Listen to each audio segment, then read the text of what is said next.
और दिल्ली में कोई भी कार्यक्रम करना आप सब जानते हैं बहुत मुश्किल होता है, खास करके अगर आप रूलिंग एस्टेब्लिशमेंट के नाम अपनी बात रखी है। सदन के अंदर भी बहुत मुश्किल है, पार्लियामेंट में बहुत फिल्टरिंग बहुत स्ट्रांग होती है। मैं कहूँ जब यूएपीए सदन में लाया गया था तो मैं उस सदन में था और हम सब लोगों ने जो डर और जो आशंकाएं व्यक्त की थी, I think we stand vindicated today. When you look at these images, they tell you what was and what is horrifyingly wrong. लेकिन आजादी का 75वां वर्ष इस देश का सबसे डरावना वर्ष रहा है।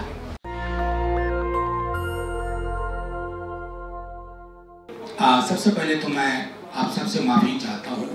हमारी पॉलिटिकल पार्टी का 2 दिन का कन्वेंशन है कल और परसों, तो उसकी वजह से लगातार हम लोग उसमें लगे हुए हैं और दिल्ली में कोई भी कार्यक्रम करना आप सब जानते हैं बहुत मुश्किल होता है, खास करके अगर आप रूलिंग एस्टेब्लिशमेंट के नाम।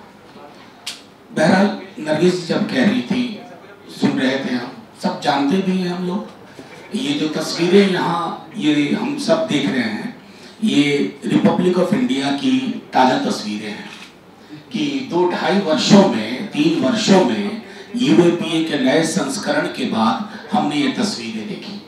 दुनिया के किसी मुल्क में पैंडेमिक में ये तस्वीरें देखने को नहीं मिली है। हमारे देश में पैंडेमिक का इस्तेमाल इतना बेहतर हुआ कि देखिए, जो नरगिस जी कह रही थी कि हॉल में थोड़ी ही जगह खाली पड़ी है, वो भी कब भर जाए पता नहीं। बहरहाल मैं अपनी पॉलिटिकल पार्टी की ओर से, अपने साथियों की ओर से, कमरेड दीपांकर, हम लोग या जहाँ जहाँ कोशिश हुई है, मौके मिले हैं, हमने अपनी बात रखी है। सदन के अंदर भी बहुत मुश्किल है, पार्लियामेंट में बहुत फिल्टरिंग बहुत स्ट्रांग होती है। अगर आप जो सवाल डालते हैं कि ये सवाल आ जाए तो गारंटी नहीं है कि वो सवाल आएगा। अगर आएगा भी तो अगर गलती से लॉटरी में आ गया तो बाद में कह दिया जाएगा कैंसिल, तो वो सवाल लिया ही नहीं जाता है। तो खास करके सेंसिटिव जिसको ये कहते हैं वो मसले नहीं लिए जाते हैं। जब मैं ज़्यादा वक्त ना लेते हुए कहूँ, जब यूएपीए सदन में लाया गया था तो मैं उस सदन में था और हम सब लोगों ने जो डर और जो आशंकाएं व्यक्त की थी, I think we stand vindicated today. When you look at these images, they tell you what was and what is horrifyingly wrong with UAPA.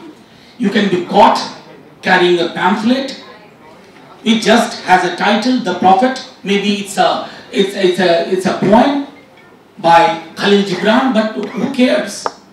You carry Communist Manifesto, the red color itself is enough for you to be behind the bars. And we have examples galore. मैं सिर्फ ये कहना चाहता हूँ कि जो नरगिस जी ने कहा, and I pick up from there, बेल हालात ऐसे हो गए हैं ना, एक इंसान को एक केस में बेल होती है और हम उम्मीद से देखने लगते हैं अच्छा आज वो बाहर आ जाएगा। फिर अचानक एक छोटी सी खबर देखते हैं कि सिर्फ ये एक मामले में बेल मिली है, बाकी मामले उसी प्रकार पड़े हुए हैं। लोग लड़ाई लड़ रहे हैं, सदन में भी सड़क में भी। लेकिन आजादी का 75वां वर्ष इस देश का सबसे डरावना वर्ष रहा है। हालांकि मैं डर की हिरार्की नहीं बता रहा हूं। We are truly a republic of fear now, where the ruling government has made it sure that if you don't fall in line by evening, you may not see tomorrow morning. अभी तक members of parliament कुछ privileges की वजह से बचे पड़े हैं, लेकिन हाल में भी जो हमने चीजें देखी हैं सदन के अंदर, शायद वो बहुत दूर नहीं है जब ये मुश्किल होगा कि आप कब तक महफूज हैं, कब तक सुरक्षित है।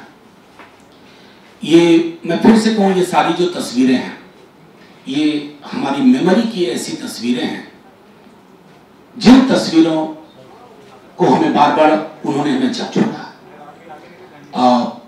इन्हीं तस्वीरों में लगभग सबके साथ किसी न किसी प्रकार का समय बिताया, कभी किसी के साथ शाम में बैठे हैं, कभी बात की है। तमाम लोग, खालिद सैफी हो, ओमर हो, मीरान हो, शर्जिल हो, ये तमाम लोग ये आज कारागार में इसलिए हैं कि उन्होंने वो रास्ता चुना जो बहुतों के लिए मुश्किल है। हालांकि ये कहना मेरे लिए बड़ा आसान है कि उनका कारागार उनके लिए मेडल है, क्योंकि नरगिस जी की बिटिया का दर्द भी मेरे सामने है। अब वो नहीं चाहिए, अब वो हर नहीं कर सकते क्योंकि बायां हाथ पुलिस वाले के हाथ में। तो मैं सिर्फ इतना कह करके अपनी बात खत्म कर रहा हूं कि इस लड़ाई में count us in, whatever comes we shall never disappoint you. कई सारी चीजें मुझे याद है, जब मैं बेल के दौरान कोर्ट जाया करता था पेंडेमिक में, 2-4 लोग, हम लोग 5 लोग होते थे। धीरे धीरे वो भी कम होना शुरू हो गया। क्या होता है कि एक लोगों को लगता है कि अच्छा ये बहुत दूर है, हमें, अगर हमने इसको दूर मान लिया ना तो लड़ाई और दूर होगी, और वो हमारे लिए it's not a good option either for us, for you, for the Republic of India. इनकलाब जिंदाबाद, जय हिंद। नेशनल दस्तक की आपसे गुजारिश है कि अगर इसको बचाना चाहते हैं तो नेशनल दस्तक को सब्सक्राइब करने के लिए रेड कलर के सब्सक्राइब बटन को दबाएं, फिर बेल आइकन की घंटी दबाएं। नेशनल दस्तक को बचाने के लिए बहुत जरूरी है कि हर खबर को शेयर करें, लाइक करें, कमेंट जरूर करें।